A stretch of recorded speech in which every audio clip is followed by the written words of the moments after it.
반갑습니다. 방금 소개받은 원광대학의 원영상입니다. 이렇게 큰 상을 받게 돼서 영광입니다. 아직 많이 모자라는 그런 사람에게 저희 불광사에서 앞으로 더욱 학문만이 아니라 전법의 의지도 더욱 굳게 세우라고 하는 그런 의미에서 주신 상으로 생각하고 감사하게 받겠습니다. 그리고 특히 지홍 스님, 지홍 큰 스님, 그리고 저희 이 불광사를 가득 메운 저희 신도님들께 마음 깊이 감사의 인사를 올립니다.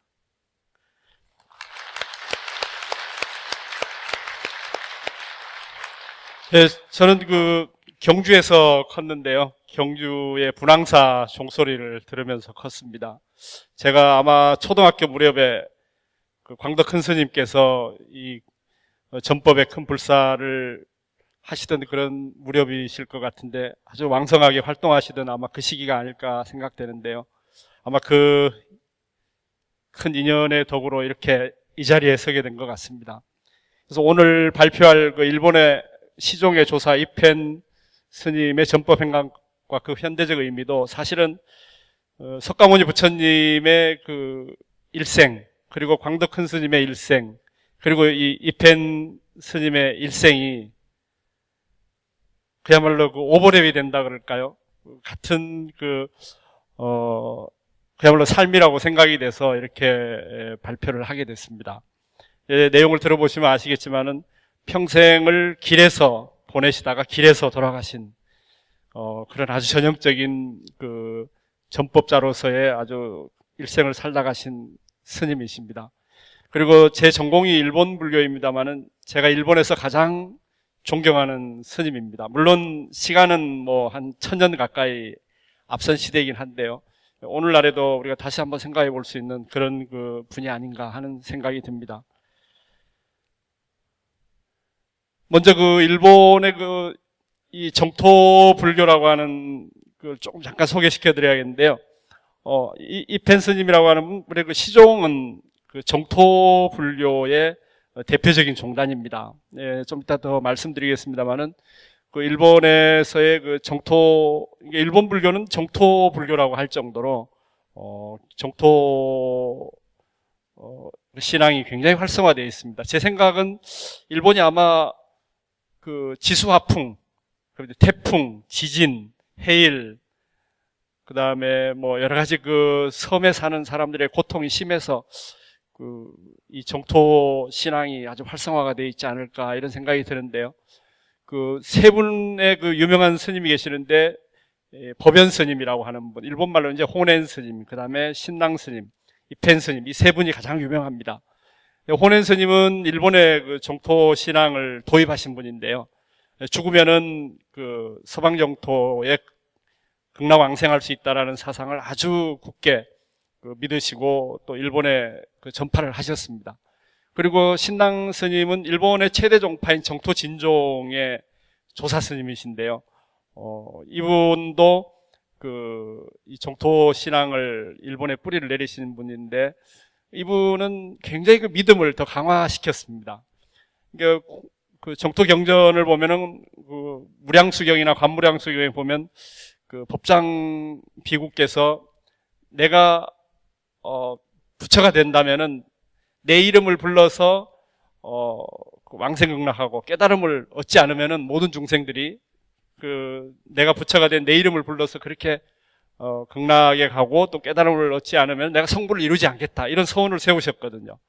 그러다 보니까 이 신랑 스님께서는 법장 스님께서는 이미 깨달음을 얻으셔서 아미타 열애가 되셨는데 우리가 믿으면 되는 거 아닌가 해서 믿음의 연부를 주장을 하셨습니다. 근데 이펜 스님은 그러면 어떤 분이냐면은 이 두 분의 조사 스님들의 사상을 이어서 나무아미타불 6자 명호, 이 명호를 이 작은 이렇게 판에 새겨서 전국을 다니면서 고통받는 대중들에게 그걸 전해주고 부처님의 대자대비하심의 어떤 가호를 빌고 또 아픔을 치유해주고 또 그들과 함께 먹고 자고 이렇게 하시다가 결국은 이제 길에서 돌아가셨습니다. 바로 이제 그 이펜 스님이 이제 돌아가시면서 남긴 여러 그 말씀이나 또 제자들이 그 스님을 추모해서 만든 교단이 이제 시종이라고 하는 교단입니다. 이 시종은 그 중국의 선도의 관무량 수경소에 나오는 그 선도 스님이죠. 그 정토의 그 사상을 발전시킨 스님인데, 그 관무량 수경소에 나오는 그 지금 우리 불광사에 모이신 분들이 바로 이 시중이십니다. 그러니까 이 시간에 바로 이곳에 함께 모여 있다. 그래서 시중은 이제 무리중자를 써서, 근데 그 시를 써서 시종이라고 하는 그런 그 종단이 후대에 만들어졌습니다. 물론 이펜 스님은 종단을 만들려고 하는 의도는 없었습니다. 그러나 너무나 그 스님을 간절히 추모하고 해서 후대에 이렇게 만들어진 교단입니다. 현재 교단의 교세는 정토 진종이 제일 크고요. 일본에 한 2만 개의 사찰이 있습니다. 그리고 호넨 스님의 정토종은 한 6천 개의 일본 국내에 사찰이 있고요. 시종은 다 합쳐봐야 한 몇백 개 정도밖에 안 되는 아주 그 작은 교단입니다. 그러나 이 이펜 스님이야말로 부처님의 일생을 그대로 재현한 분이 아닌가 이런 생각이 들어서 발표를 하게 됐습니다. 방금 이제 말씀드린 것처럼 아까 그 법연 스님, 그러니까 호넨 스님은 정토교의 뿌리가 된다면은 아까 신당 스님은 줄기가 되고, 또 이분 이펜 스님은 일본의 그 꽃과 열매가 된다. 이게 정토 신앙의 꽃과 열매가 된다라고 그 일본의 유명한 야나기 무네요시라는 그 이분은 이제 일제 시대 때 우리 그 민예품 이걸 굉장히 좋아하고, 또 일본의 식민지 때 독립해야 된다 하는 뭐 그걸 주장하신 분인데요. 이분의 글에서 이렇게 그 이펜 스님을 크게 떠받드는 그런 그 말씀이 있습니다. 바로 이분입니다. 이게 이제 실제 인물인데요. 요 이제 실제로 그린 그림이 지금 남아 있는 겁니다.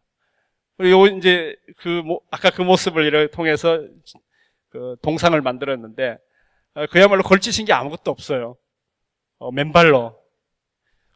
일본의 정토종 스님들은 이제 결혼도 하시고, 아까 그 신당 스님은 일본의 최초로 결혼하신 조사 스님인데, 바로 그분 이후로는 이제 정토계통 스님들은 결혼을 좀 하시고 그랬거든요. 이분이 이제 그 가족들, 제자들을 데리고 전국을 다니면서 그 연불로 이제 전법 활동을 하셨습니다. 근데 이 스님이 어떻게 발심을 했냐면은 그 두 번의 출가를 하셨어요. 이제 처음에는 이 몰락한 그 무사 집안이었는데, 이제 그 아버지도 출가하시고 또 자기도 출가를 했는데, 그 집에, 아버님이 돌아가셔가지고, 집에 돌아와서 이제 또 몇 년간 살다가, 이 자녀들하고 결혼을 해가지고 사는데, 이렇게 놀이가 있습니다. 이렇게 주리에다가 이렇게 팽이 같은 걸 돌리다가 그걸 떨어뜨린 거예요. 그걸 보면서 뭐라고 생각을 했냐면은, 여기에 나와 있습니다만은, 우리들의 윤회전생도 또한 이와 같다. 신체와 말과 마음의 세 가지가 일으키는 행위의 과보에 의해서 다시 태어나고 다시 죽으며 육도를 도는 고통이 끊어지지 않는다. 만약 자신의 악업이 멈춘다면 어떻게 유전하는 일이 있을까? 이때 처음으로 마음 밑바닥으로부터 생사의 도리를 알게 되고 불법의 본질을 획득할 수 있었다. 이건 이제 전기에 나오는, 제자들이 적은 그 전기에 나오는 내용입니다. 그야말로 육도윤회를 멈추는 길이 뭔가 이렇게 다시 한번 이제 고뇌를 하신 거죠. 그 자녀들하고 이렇게 놀다가 다시 출가를 하시게 됩니다. 그래서 출가를 해서 이제 수행에 들어가는데, 이 절에 들어가서 이하백도라는 걸 그리셨어요. 이건 뭐냐면은 저기 그 아미타여르께서 계시고, 이쪽은 석가모니 부처님입니다. 이게 중간에 지금 잘 안 보이실 텐데요. 저기에 이제 중간에 물이 이렇게 있는데, 여긴 불이고 저쪽은 물인데, 저 길을 건너가는 거예요. 말하자면은, 저쪽에서는 아미타여르께서, 자식처럼, 자, 그 길을 무사히 건너와라, 어서 와라, 그러면서 이렇게,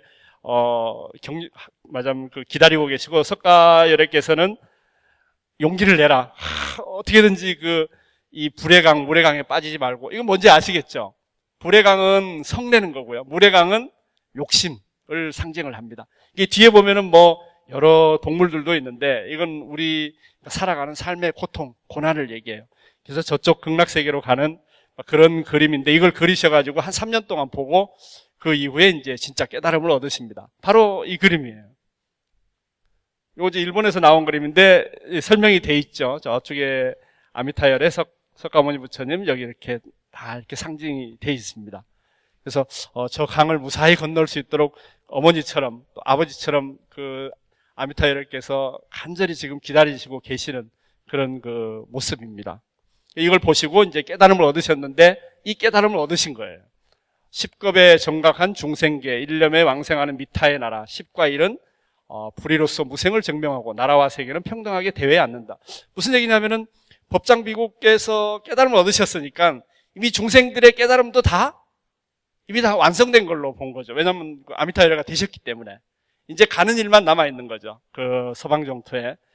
그렇게 해서 우리가 이 나무아미타불에 대한 믿음만 있다면, 아까 신당 스님께서 하신 말씀하고 같죠. 믿음만 있다면은 바로 이 자리에서 무상 정각을 얻을 수도 있다. 이런 그 깨달음을 얻으신 겁니다.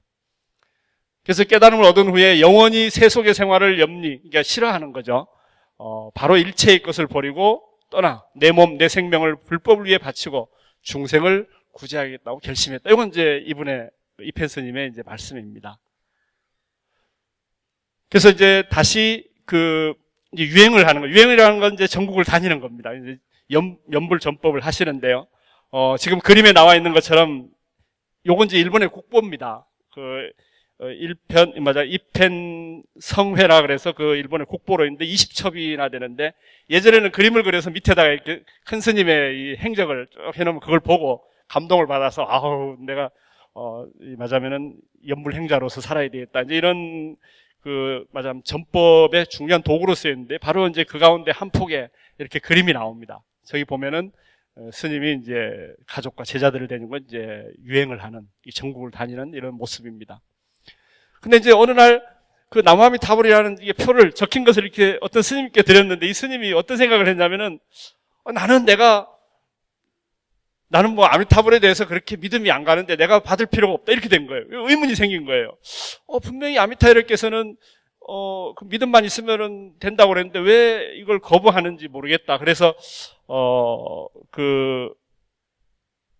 이쪽 와카야마 현이라고 이쪽 남쪽에 있는 신사. 일본에 이제 우리는 일제 때 신사가 생각나는데 일본의 신사는 민간 신앙입니다. 그래서 여기에 들어가셔가지고 이제 100일 동안 수행을 하시게 됩니다. 그걸 참농이라 그러는데 그래서 여기서 이제 깨달음을 얻습니다. 신탁이라는 건 이제 꿈속에 부처님이 나타나서 이렇게 하라 이렇게 얘기가 된 거예요. 내용이 뭐냐면은 당신의 권유에 의해서 일체 중생이 처음으로 왕생하는 것이 아니다. 아미타불이 10급이라고 하는 옛적에 깨달음을 얻었을 때 이미 일체 중생의 왕생은 나무아미타불에 결정되어 있는 것이다. 신과 불신을 취사하지 않고 정과 부정도 싫어하지 않고 그 패를 전해주는 것이 좋다. 그러니까 상대방이 뭐라고 하든 내가 믿음을 가지고 전해주면 됐지. 그 사람의 의사와는 관계없이 그 마음만 가지면은 전도하는 데는 큰 문제가 없다. 이런 말씀입니다. 그 뒤로는 더욱 열성적으로 전국을 이제 다니게 됩니다. 그래서 이제 이 글자를 더 넣은 거죠. 육자명호 일편법 10개 의정 일편체 만행 이념 일편증 인중상상 묘화. 두 번째 깨달음이 뭐냐면은 육자명호를 가지고, 육자명호가 뭐냐면은 이미 우리 모든 중생이 깨달음을 그 믿음을 갖게 되면은 이미 깨달음을 얻은 거니까 바로 그런 세계가 우리 이 세계에 다 펼쳐져 있고 또 우리가 그 일념만 가지면 된다. 그런다 보면은 바로 우리 사람들 사이에서 정토의 연꽃이 다 피어나게 된다. 이게 무슨 얘기냐면은 우리가 살아간 이 세상이 다 정토 세계가 된다. 이런 깨달음을 한 번 더 얻으시게 된 겁니다. 바로 이제 6은 육자명호, 10은 시방세계, 많은 만행이 일념의 연불행에 지나지 않음을 또는 이는 사람 가운데 정토의 묘화가 피어난다는 이런 60만인이라고 하는 글자를 새긴 그 표를 다시 만들어서 이제 전국에 다니면서 나눠주게 됩니다. 그 기록에 보면은 수십만 명이 그것을 받았다라는 기록이 있습니다.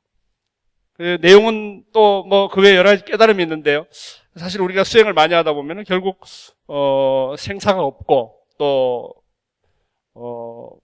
그야말로 우리가 살아간 이 세계가 무생법인을 얻을 수 있는 바로 그 세계라는 깨달음을 얻을 수 있는데 바로 이분이 개송에서 나온 것처럼 우리 원래 가지고 있는 불성을 그야말로 나무아미타불을 통해서 바로 이 자리에 구현할 수 있지 않느냐 하는 사상이 바로 이 개송 속에 나와 있습니다. 그래서 이제 1276년, 그 전에 이제 돌아가시고요. 한참 돌아가시고 난데 이제 그 제자들에 의해서 개종이 되고, 그래서 이제 이게 부산이라 그럽니다. 그 표를. 그래서 그걸 나눠주면서 유행을 하시고, 나무아미타불 결정왕생 60만이라는 그런 그 표를, 전국에 다니면서 나눠주고, 또 그분들과 함께 애환을 같이 하시고, 이제 이렇게 하셨습니다. 근데 특이한 게 이분이 춤연부를 하셨어요.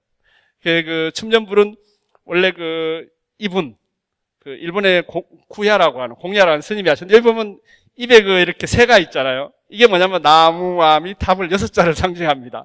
이분이 원래, 일본의 춤연부를 퍼뜨리신 분인데, 바로 이분의 대를 이어서, 여기 보면은, 여기 춤을 추는 게 나오죠, 이 건물 위에서. 꽹과리도 두들기고 막 춤을 추고. 근데 어디서 많이 듣던 얘기 아닌가요? 우리 신라시대 때 원효 스님이 저작거리에 다니시면서 춤도 추시고, 바로 이게 이제 밀접한 관계가 있는데, 이제 그건 제가 더 연구를 해봐야 될 것 같고요. 이렇게 이제 안에서 꽹과리를 치면서 이제 춤연부를 하면서 대중들이 모여들도록 이렇게 한 겁니다. 모여들면 이제 아까 글자가 새겨진 무상을 나눠주고 그러셨죠. 바로 이제 이것도 다른 지역에서 이렇게 하신 겁니다.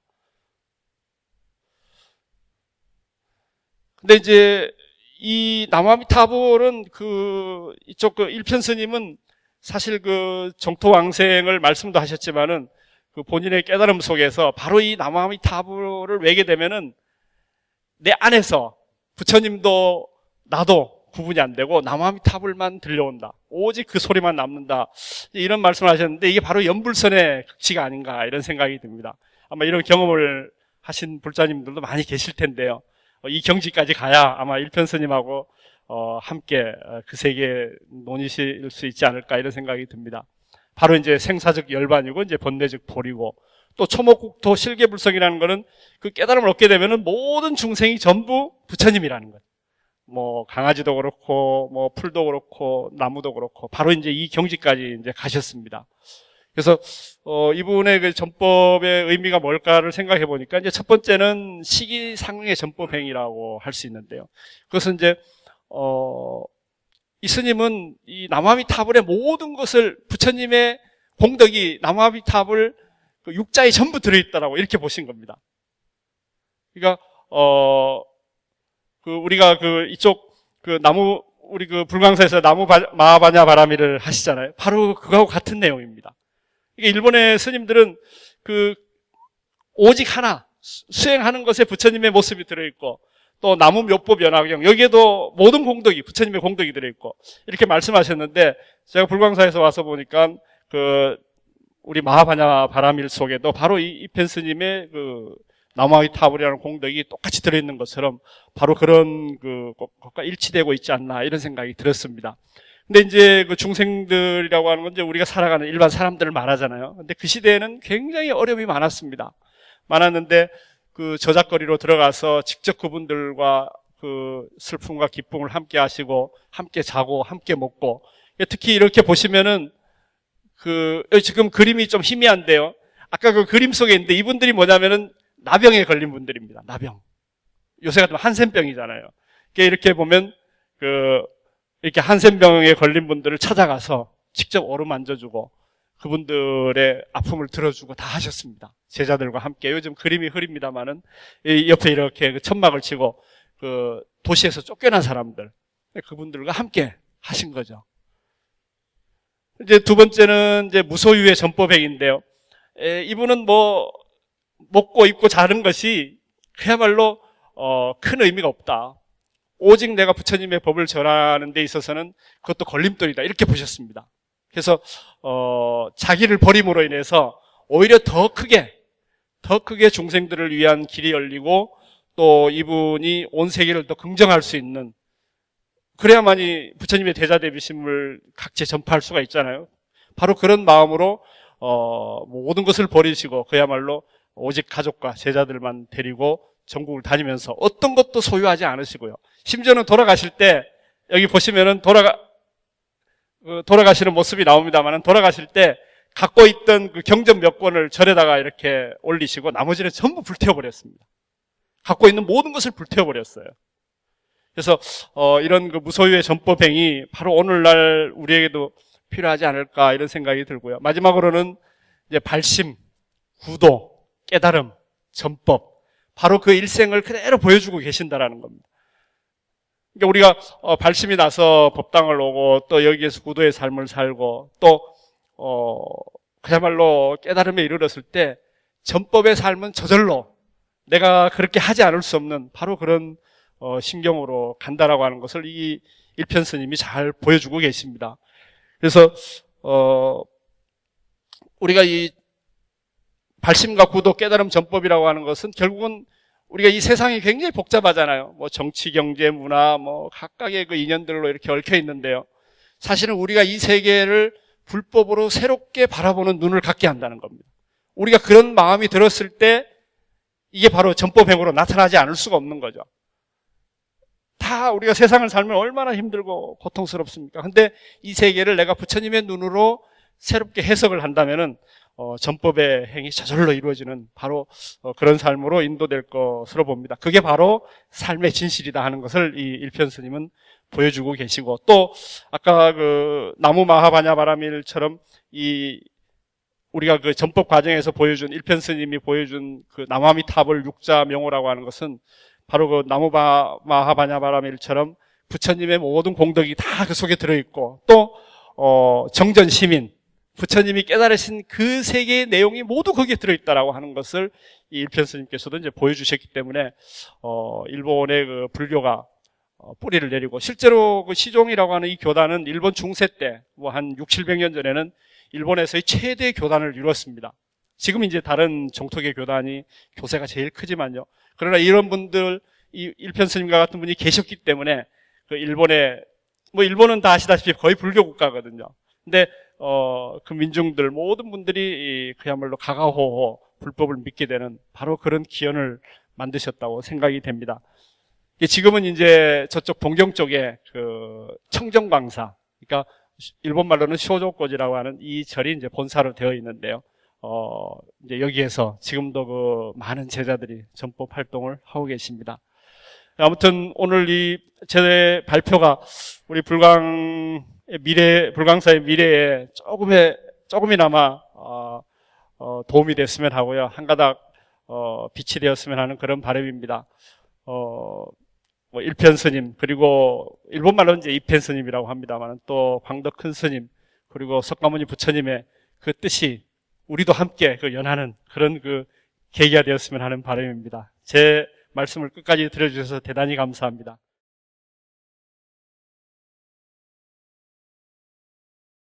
불교 사회복지 연구만을 한 30년 정도 한 길로 걸어왔습니다. 저 상을 여러 번 받았는데요. 특히 이번에 받은 전법 학술상은 감회가 남다릅니다. 제가 전법행을 좀 더 열심히 해야 되겠구나, 그런 자극을 받게 된 상이기도 한데요. 제가 바로 이 이웃에 살고 있습니다. 그래서 30년 정도 살고 있어서 주지 스님이 저를 보면 이웃 사람 오셨군요, 그렇게 말씀을 하십니다. 그리고 전에 그 광덕 스님께서 불광사 법회를 주재하시던 그런 모습이 생생하고요. 또 저희 아버지께서 20년 전에 1994년도에 돌아가셨는데 49제를 이 불광사에서 지냈습니다. 그래서 그런 남다른 인연이 있는데 여기서 또 제가 전법 학술상을 받게 돼서 아주 감회가 새롭습니다. 제가 오늘 말씀드릴 것은 불교계 국제개발 협력에 관한 연구인데요. 한국의 그 국제개발 협력 발전 과정, 또 종교 기반 개발 NGO의 활동에 대해서 알아보고요. 불교계 국제개발 협력 활동 현황을 살펴보고 분석을 해보았습니다. 그리고 앞으로 불교계의 국제개발 협력 전망과 과제가 어떻게 될 것인지에 대해서 말씀을 드리려고 합니다. 자, 국제개발 협력하면 생소한 단어로 생각이 되시겠지만 사실은 우리가 국제구호 활동이란 말은 많이 들어보셨을 겁니다. TV에서 보면 아프리카 어린이들이 굶어 죽으니까 우리가 도와야 된다, 그런 영상들을 많이 보셨을 겁니다. 이 국제개발 협력이란 것은 국제 구호 활동이란 말을 유엔에서 국제개발협력으로 하자 해서 그렇게 정하게 됐고요. 국제개발협력은 공적 개발 원조, 그러니까 국가와 국가 간에 원조를 해주는 것이죠. 그런 것을 포함하는 개념인데요.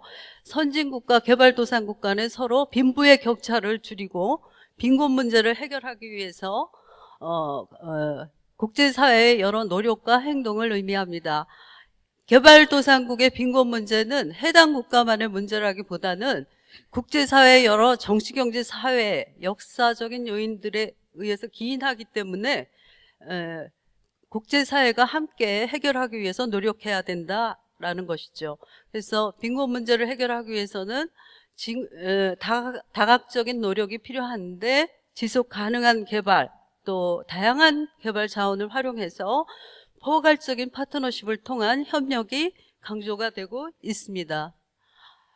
이 국제개발협력은요, 새천년 개발 목표, 그러니까 유엔에서 정한 새천년 개발 목표인데요. 이 목표에 따라서 국제개발협력 활동을 하게 됩니다. 첫째는 이제 극도의 빈곤과 기근을 근절한다 그랬는데요. 지금 2015년까지 하루에 1달러로 살아가는 나라들이 굉장히 많습니다. 그러니까 지구상의 반 이상이 하루에 1달러 미만으로 살아가고 있다고 합니다. 그래서 그런 극도의 빈곤과 기근을 근절하자. 두 번째는 이제 보편적인 초등교육을 성취한다. 또 그 아프리카, 아시아 지역의 가난한 나라에 보면 학교가 없어서 교육을 못 받는 경우가 많지 않습니까? 그래서 국제개발협력 단체들이 가서 학교를 지어주고 공부를 가르쳐주고 있습니다. 세 번째는 성평등을 향상시키고 여성의 역량을 강화시켜야 된다라는 거죠. 네 번째는 아동의 사망률을 줄인다. 5세 미만의 영유아 사망률이 굉장히 많다고 합니다. 그런데 3분의 2까지 줄여보자. 그런 목표를 세우고 있습니다. 그 다음에 모성 건강을 향상시킨다. 모성 사망률이 또 굉장히 높다고 합니다. 빈곤한 지역에. 그래서 4분의 3까지 줄인다. 이런 목표를 세우고 있습니다. 그리고 여섯 번째는 에이즈, 말라리아, 기타 질병들이 굉장히 심각한데 보건 의료 체계가 안 돼 있고 의사들이 없어서 죽어가는 사람들이 많이 있습니다. 그래서 이런 사람들에게 질병을 퇴치하도록 돕는다라는 것이죠. 그다음에 일곱 번째는 환경의 지속 가능성을 확보하도록 하고 있습니다. 그래서 아프리카, 아시아 지역에 보면 식수가 없어서 피부병이라든가 여러 가지 질병에 걸려서 죽어가는 사람들이 많습니다. 그런 사람들에게 이 식수를 제공하기 위해서 우물 파주기 사업 같은 것을 하고 있습니다. 그리고 위생에 이제 접하지 못하는 사람들을 절반으로 줄여나가자 이런 목표를 세우고 있고요. 여덟 번째는 개발을 위한 국제협력 관계를 조성한다. 이렇게 8가지 목표를 유엔에서 세우고 이 목표에 맞추어서 국제개발협력을 하게 됩니다. 그 다음에 이제 첫 번째로요, 한국의 국제개발협력 발전 과정을 살펴보면요, 한국의 국제개발협력의 역사는 언제 시작됐냐면 한국전쟁 당시에 한국을 돕기 위해서 외국의 여러 원조기관이 들어와서 우리나라를 돕지 않았습니까? 거기에서부터 이 국제개발협력 활동이 시작이 되었습니다. 그래서 전쟁 후에 한국 사회의 그 아동, 전쟁고아, 장애인, 미망인 등 가장 취약한 사회적 약자를 돕기 위한 목적으로 활동을 하기 시작했습니다. 최초의 그 어린이 재단이라고 있는데요. 예전에는 CCF라고 했는데 이 어린이 재단 같은 경우에는 기독교 아동 복리의 한국 지부에서 시작이 된 거고요. 지금 가장 큰 국제개발 협력 단체죠. 월드비전 같은 경우 한국 선명회에서 시작을 했고요. 에인절스 헤븐이라는 단체는 은평천사원을 얘기합니다.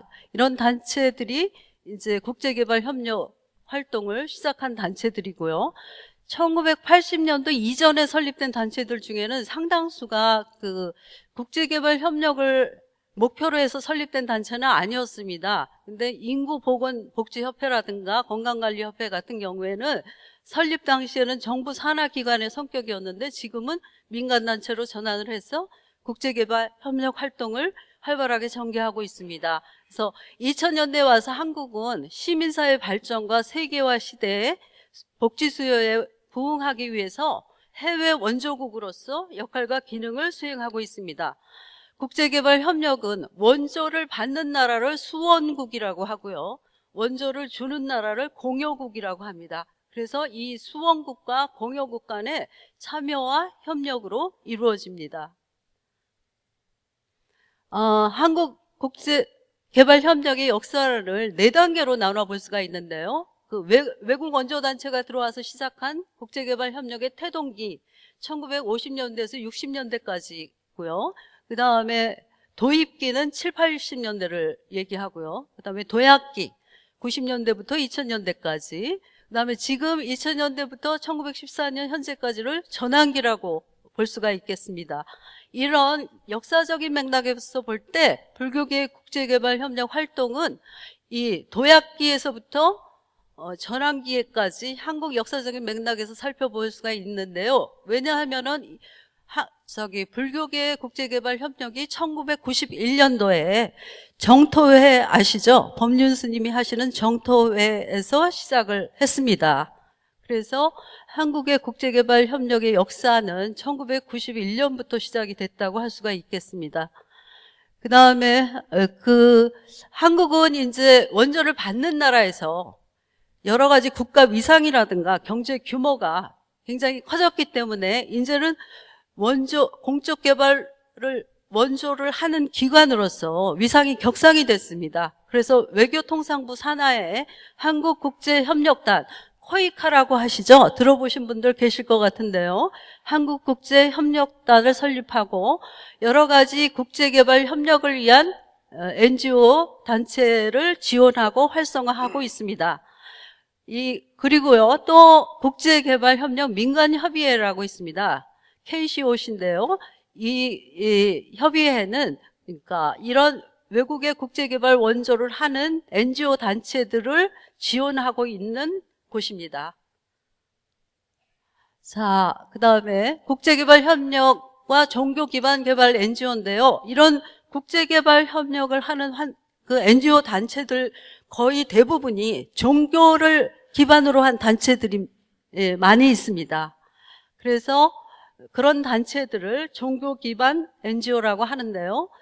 국제개발 협력 활동 중에 특히 종교적 신앙을 기반으로 제3세계를 돕는 국제개발 협력의 NGO 단체들에 대한 국제사회의 관심과 지원이 증대하고 있습니다. 그래서 이런 국제개발 협력 기구들은 종교 기반 조직, 이거를 FBO라고 하는데요. 페이스, 신앙, Based Organization, 신앙을 기반으로 하는 조직, 즉 종교 기반 조직이라고 하고 시민사회 단체 중에 하나로 규정을 하고 있습니다.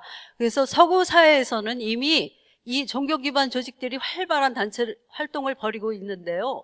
왜냐하면 종교적인 사랑과 헌신의 자세로 가난하고 고통받는 사람들을 도와주고 있기 때문에 그렇습니다. 불교계도 제3세계 국가에서 빈곤과 소외된 사람들을 위한 국제개발 협력 활동을 하고 있습니다. 지금 한 30여 개 단체들이 활동을 하고 있는데요. 국제개발 협력에서 이 종교 기반 조직은 종교적 배경이 다른 다양한 성격의 기관으로서 신앙의 영향을 받은 NGO인데요. 이런 국가라든가 지역, 국제 수준에서 수행하는 단체들을 말합니다. 이 종교 기반 조직은 현지 문화 중에서도 특히 중요한 핵심이 그 지역의 종교를 이해하는 것이라고 할 수가 있습니다. 여러분들 아시다시피 캄보디아는 불교 국가인데요. 여기에서 FBO, 종교 기반 조직, 종교 기반 단체가 차지하는 비중이 50% 이상으로 나타나고 있습니다. 이 종교 기반 조직 중에는 개신교 단체들이 굉장히 많이 들어가서 활동하고 있습니다. 왜냐하면 그 사람들은 이 캄보디아 불교 국가를 개신교로 개종을 시키기 위해서 그렇게 국제개발 협력 단체들이 들어가서 많은 활동을 하고 있습니다. 자, 종교 기반 조직의 특성을 보면요. 종교 기반 조직은 효율적인 사회적인 서비스를 제공합니다. 사회적으로 여러 가지 필요한 서비스를 제공하고요. 또 정부가 접근하지 못하는 지역에 들어가서도 활동을 하고 있습니다. 그리고 이러한 종교 기반 조직은 일반 NGO보다도 더 장기적으로 지속 가능성이 있고요. 또 이런 종교 기반 조직은 소득 증가 이런 것보다는 인간 개발에 초점을 맞추고 있습니다. 그 다음에 또 헌신도가 높은 종교적인 특성으로 인해서 여러 후원자들에게 동기부여를 제공하고요. 또 종교 기반 조직은 이 빈곤한 사람들과 더욱 가까운 장점이 있습니다. 그런 특성을 가지고 있고요. 또 단점도 있는데요.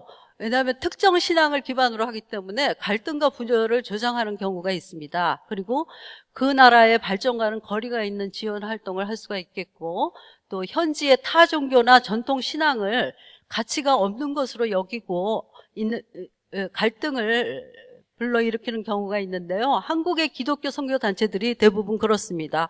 불교 국가에 들어가서 자기네 그 특정 신앙을 중요시하고 타 종교를 무시하기 때문에 여러 가지 갈등을 조장하는 사례들이 있습니다. 그 다음에 종교 기반 조직은 지역사회의 전통과 문화에 대해서 무감각한 방식으로 활동할 수 있다. 관심이 없는 거죠. 자기네 종교만 중요하고 다른 종교에 대해서는 별로 관심을 갖지 않는 경우가 있죠. 그 다음에 다른 신앙인을 개종시키려는 태도와 활동을 하는 경우가 있어서 현지에서 심한 반발과 함께 부정적인 영향을 주게 되기도 합니다. 그래서 최근에는 그렇지만 이런 장점과 단점이 있는데도 불구하고 최근에는 국제개발협력에서 신앙의 역할에 관심이 커지고 있습니다. 왜냐하면 이것은 교회, 모스코, 사찰 같은 종교기관 조직들이 가난한 사람들에게 쉽게 접근할 수 있는 잠재력을 가지고 있기 때문에 그렇습니다. 또 한 가지는 세속적인 물질주의 이익을 넘어서 변화에 대한 동기를 제공한다는 점에서 현 시대의 빈곤과 개발 문제를 해결하기 위해서 종교 기반 조직이 적합하다. 그래서 관심을 많이 갖게 되었습니다. 자, 이제 저기요. 국제개발협력, 국제구호 활동의 불교계 대표적인 단체가 월주 스님이 하시는 지구촌 공생회가 있거든요. 전에 총무원장 하셨던 월주 스님께서 지구촌 공생회를 이끌고 있는데요. 아시아, 아프리카 지역에서 여러 가지 식수를 제공하기 위해서 우물을 한 2,000기 정도 파셨다고 합니다. 그리고 학교도 세우고 마을 개발 사업도 펼치고 활발한 활동을 하고 계신데요. 그 동영상을 잠깐 5분 정도 감상하시고 다음으로 가도록 하겠습니다.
지구상에 함께 살고 있는 65 인류는 같은 가족이고 한 생명입니다.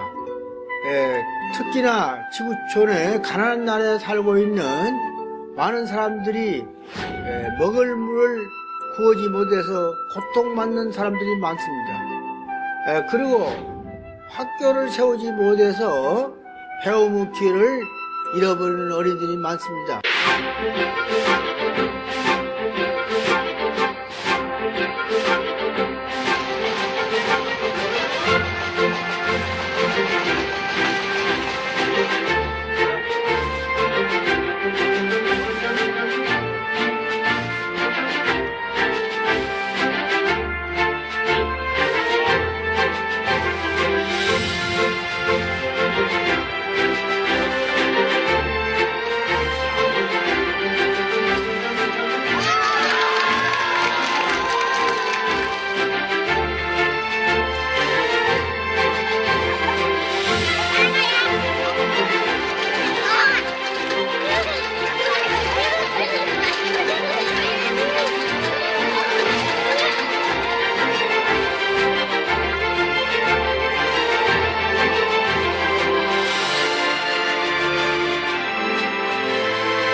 자, 지금 동영상을 보셨는데요. 제 강의보다도 동영상을 보시니까, 아, 국제개발협력 활동이란 게 이런 거구나 하고 금방 감이 오시죠?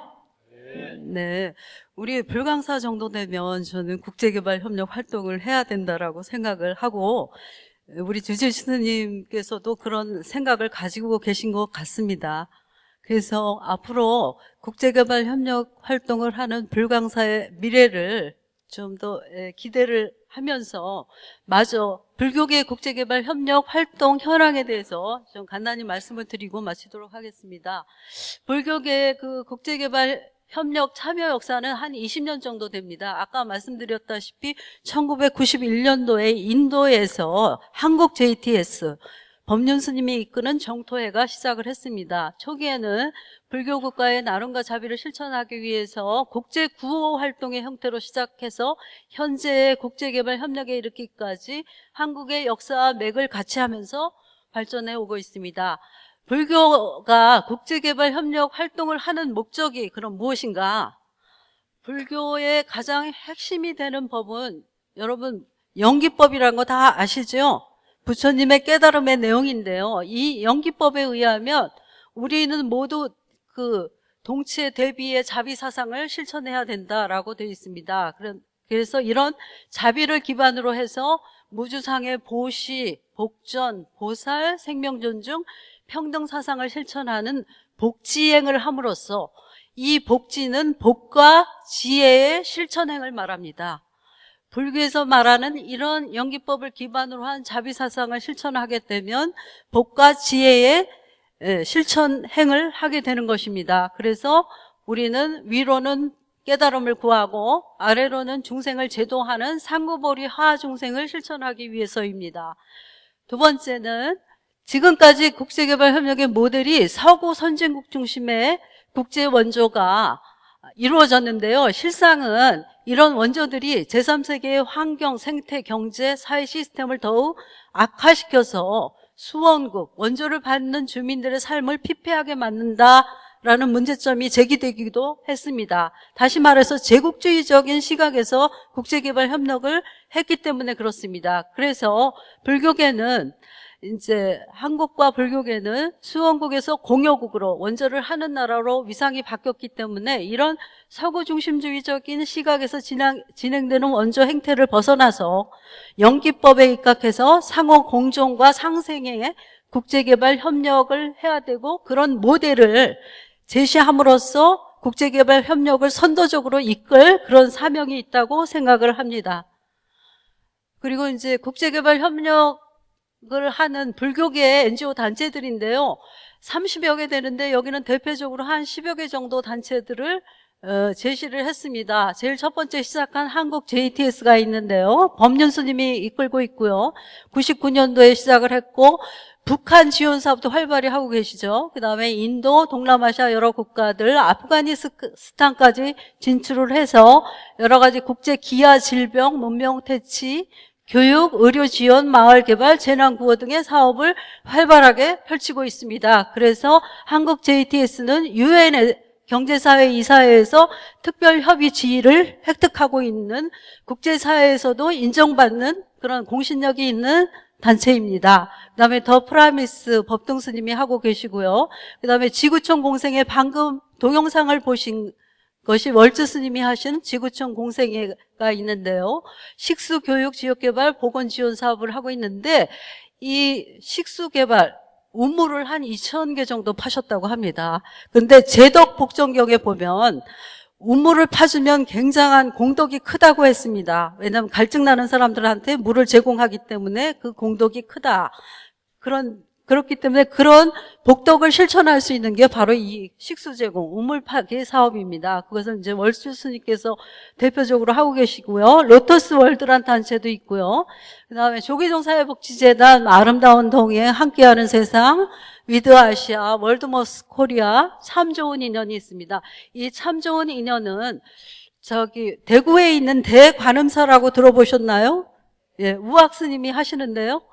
저는 불광사하고 아주 비슷한 성격의 사찰이라고 생각합니다. 왜냐하면 지역에 위치한 포교 사찰이기 때문에 그렇습니다. 그런데 이런 그 단일 사찰임에도 불구하고 여기서 수행, 교육, 포교, 복지, 국제개발 협력 활동까지 다양하게 하고 있습니다. 그래서 이 대관음사에서는 참 좋은 인연, 영어로는 BUD라고 하는데요. 인도, 네팔, 필리핀 2010년도에 시작했습니다. 시작한 지는 몇 년 되지 않았는데요. 외국에다가 그 아동 보육원이라든가 학교 설립하고 여러 가지 보건 지원, 그 다음에 법당을 세우고 불교 경전을 법보시 하고 있다고 합니다. 그래서 이 대관음사의 활동을 그 불광사가 좀 참고하시면 좀 도움이 되지 않을까 그렇게 생각을 하고 있습니다. 그럼 이제 국제개발협력 NGO 단체들의 그 후원자 및 후원금 실태를 보면요. 2011년도 기준인데요.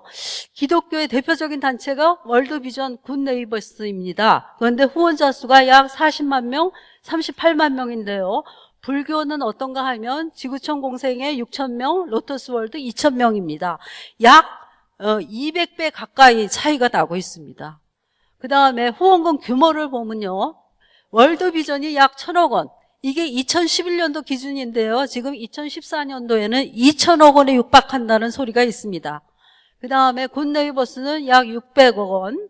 그런데 불교는 어떤가 하면요. 지구촌 공생회가 20억, 로터스월드 10억입니다. 이렇게 재정적인 면에서 한 100배 가까이 차이가 납니다. 이렇게 재정이 빈약하게 되면 전문가를 쓸 수가 없고요. 여러 가지 그 다양한 그 복지 서비스를 할 수가 없습니다. 그래서 이런 거를 볼 때 우리 불교계가 좀 더 분발을 해야 되지 않을까 그렇게 생각이 됩니다. 그다음에 국제개발협력 참여하고 있는 NGO 단체들을 유형별로 살펴보면요. 수혜자에서 공여자, 도움을 받던 단체에서 도움을 주는 단체로 바뀐 경우에요. 월드비전이 이제 6.25 때 우리가 도움을 받던 단체에서 지금은 도움을 주는 단체로 바뀌었고요. 어린이재단도 그렇고 세이브 더 칠드런 코리아 이런 단체들이 그렇습니다. 그다음에 한국 경험을 세계로형 인구보건협회, 건강관리협회, 새마을중앙회 이런 데가 한국 경험을 세계에 전수하고 있다고 합니다. 특히 새마을사업 같은 것도 지금 아시아, 아프리카 지역에 나가서 전수하고 있다고 합니다. 그 다음에 이제 한국 자생형이 있는데요. 굿네이버스 이름은 외국어로 돼 있지만 이거 우리나라에서 자생으로 생긴 단체입니다. 코피온, 지구촌 나눔운동 등이 있고요. 그 다음에 전문직 기반형이 있습니다. 의료 전문직을 기반으로 한 단체 글로벌 케어, 메디피스 이런 단체가 있는데요. 여러분 국경 없는 의사회란 단체 들어보셨죠? 예, 그게 전문직 기반형입니다. 그다음에 교육은 국경 없는 국가회, 과학기술은 국경 없는 과학기술자회 등이 활동하고 있고요. 시민단체 기반형이 있습니다. 대표적으로 한국 YMCA 전국 연맹이 그런데요. 시민단체였다가 지금은 국제개발협력 사업을 하고 있습니다. 그다음에 사회복지단체 확장형, 이거 에인절스 헤븐은 은평천사원을 말하는데요. 부스러기 사랑나눔 하트하트재단, 태아복지재단 이런 단체들은 사회복지를 시작으로 해가지고 지금은 국제개발협력사업까지 확장을 해서 하고 있습니다. 그 다음에 특정 지역 지원형이 있는데요. 방글라데시 개발회, 또 아프리카, 또 한국 베트남 재단 이런 곳이 특정 지역을 지원하는 경우가 있는데 불교계도 좀 특정 지역 지원형을 하고 있습니다. 그다음에 종교 기반형이 있는데요. 종교를 기반으로 한 단체, 기아대책, 장미애, 한국 JTS, 한마음, 한몸운동. 이 한마음, 한몸운동은 카톨릭 재단입니다. 그다음에 사회적 경제형이 있는데요. 생협 아시죠? 예, 아이쿱 생협, 두레 생협에서 이제 국제개발협력 사업까지 진출하고 있습니다. 그다음에 정책 옹호 단체가 있는데요. ODA 워치라든가 참여연대가 있습니다. 협의회 네트워크형으로는요. 국제개발협력 민간협의회가 있고요. 코피드, 지캡이 있습니다. 이런 유형이 있는데요. 불교계가 주로 속한 것은 사회복지단체 확장력입니다. 사회복지단체 사업을 하다가 국제개발협력 사업을 하는 경우가 있고요. 그 다음에 특정 지역 지원력이 있습니다. 스리랑카 협회, 스리랑카에다가 우리가 지원을 많이 하고 있거든요. 스리랑카라든가 방글라데시 그런 곳에 특정 지역 지원형이 있고, 그다음에 종교 기반형. 이 주로 세 개가 불교계의 그 유형에 속하는 경우라고 하겠습니다. 그 다음에 이거는 2011년도에 국제개발협력 민간협의회 KCOC에서 그 회원단체가 지금은 200개 가까이 되는데요.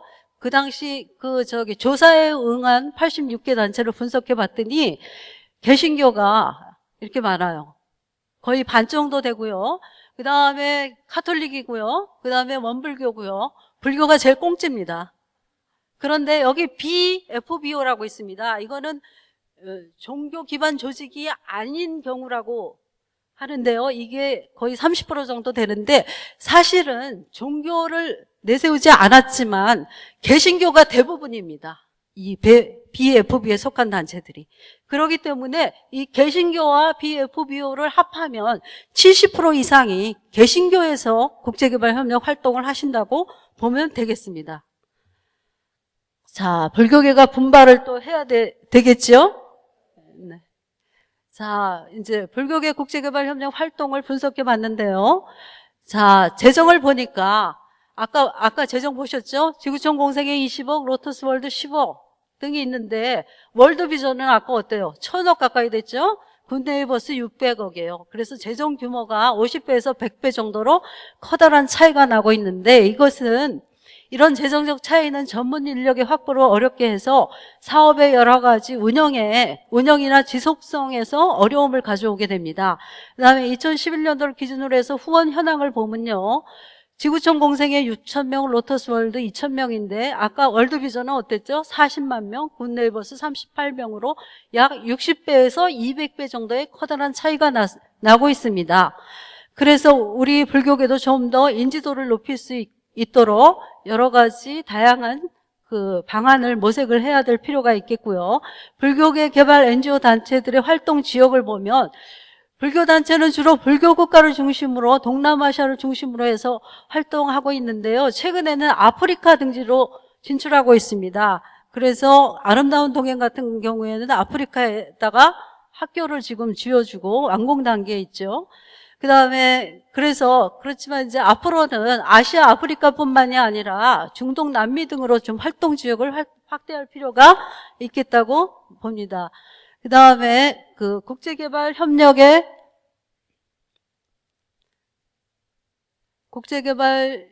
목표는 지역 주민들의 삶을 변화시키고 빈곤을 극복하고 자립의지를 심어주는 데 있습니다.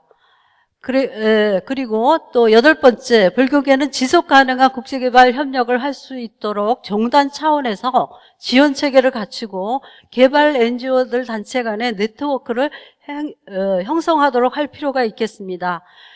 또 마지막으로 2000년대 와서 불교계의 국제개발 협력과 개발 NGO 단체들이 늘어나고 있는데요.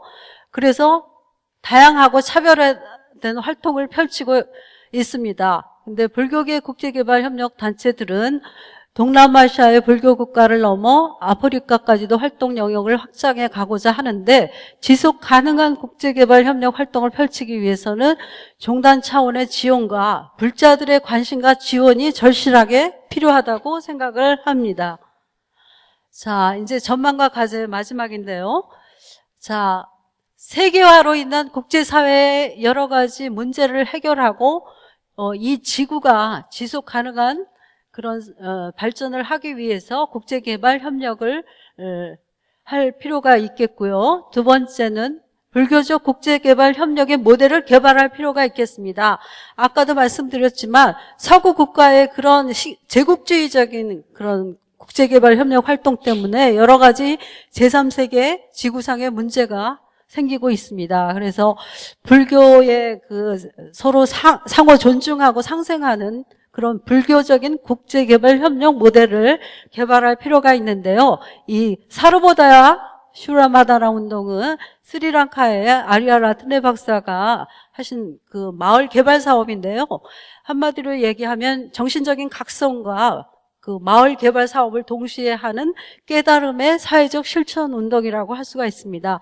그 다음에 사방승가 운동이 있는데요. 이 사방승가 운동은 여기 보시면 2000년 캄보디아에서 시작됐습니다. 여기서는 순환적이고 자족적인 삶, 마음의 수행, 자율적인 자치와 상호 부조적인 연계를 기본 실천 원칙으로 활동하고 있습니다. 이 사방승가 운동은 자립적인 지역 공동체를 불국토로 만들고 세상의 억압과 부조리에 대해 제3의 눈으로 감시하고 비폭력 평화를 이루어가자는 운동입니다. 이 사방승가 운동은 이 세상을 모두 하나의 승가로 보는 거죠. 그래서 마을 사람들이 주체가 되는 개발을 하고요. 여기에서는 마을 사람들이 서로 간에 상호 부조할 수 있는 지역 통화를 실시하고 있습니다. 그리고 이 지역 통화에 참여하는 사람들을 중심으로 부타 뱅크를 운영하고 있습니다. 그 다음에 그래서 여기서는 지역 사람들에게 소액의 대출을 해주고 있습니다. 그리고 지역 전통의 기술과 문화를 보존하고 세계 평화 동시 보패를 하고 있습니다. 그래서 이런 환경운동, 개발협력운동, 비폭력 평화운동을 하고 있는데요. 이런 것들이 그 불교계의 그런 국제개발 협력의 모델로 될 수가 있다고 하겠습니다. 그다음에 불교계가 국제개발 협력 협의체를 구성해야 되는데 내년에 이 협의회가 구성이 될 것 같습니다. 그다음에 불교계 재난구호 단체가 지원 체계를 구축하고 활동할 필요가 있겠고요. 불교계 국제개발 협력과 개발 NGO 단체들의 활성화 방안이 마련될 필요가 있다고 하겠습니다. 예, 이상으로 발표를 들어주셔서 감사합니다.